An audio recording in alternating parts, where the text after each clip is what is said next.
Hello, and thanks for tuning in this week. I hope everybody had a good week. This is my legislative update for May 20th through the 24th, 2019. While all the craziness surrounding impeachment and Iran and North Korea, immigration and the like, the House and the Senate will get back to work this week. They'll continue to pass legislation, the House will, that the Senate leadership will likely prevent from making it to the Senate floor. Before I get to the House schedule, I just wanted to give you a little bit of quick data to illustrate that point. So far in the 116th Congress, they've introduced 5,612 bills. 375 of those have made it to the floor of one of the two chambers. 223 in the House and 152 in the Senate. Only 28 bills have passed both chambers, and 17 of those have become law. So just to summarize that, over 5,500 bills since the first of the year, since the new Congress started, 17 have become law. Hard to understand how this process works, but they will keep working and we will keep voting.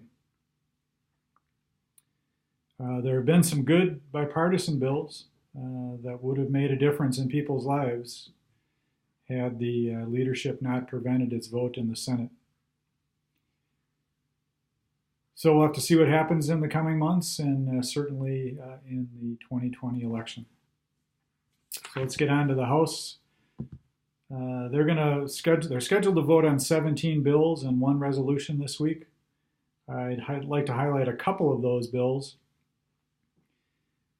If you get a chance to talk to your member of Congress, I certainly will tomorrow and be supporting both of these pieces of legislation.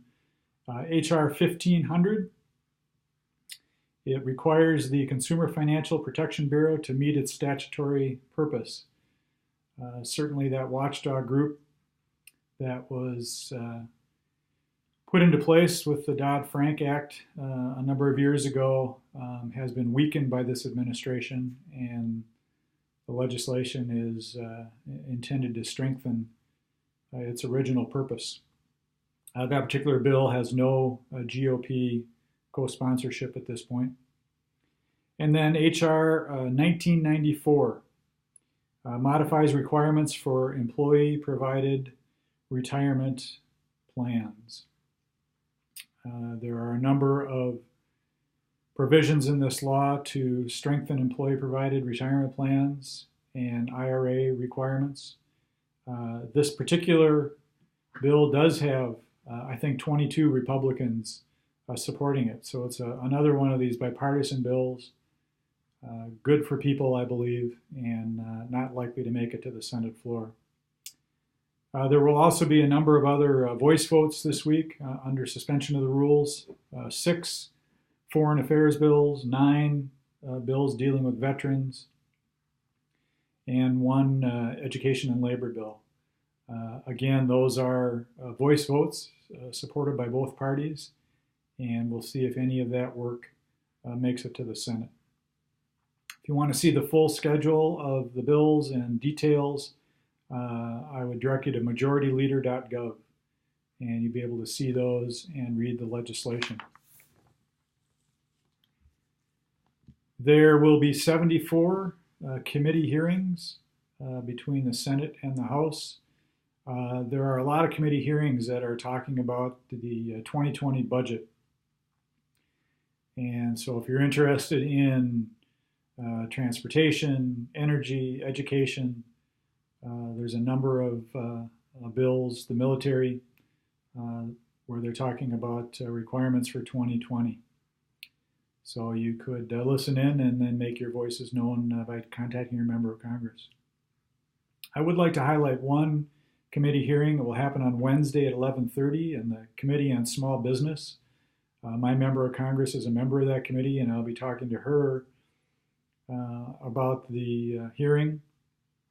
And they will be discussing immigration and its impact on small business today. Given all of the things that are happening regarding immigration, it's a timely topic, obviously, and one that I'll be interested in and see what my member of Congress has to say going forward. So that's a quick recap on the week, and I hope you get a chance to have a dialogue with your member of Congress. You can find more information on the bills and the hearings also at congress.gov. And I hope you have a great week, and we'll talk to you next Sunday.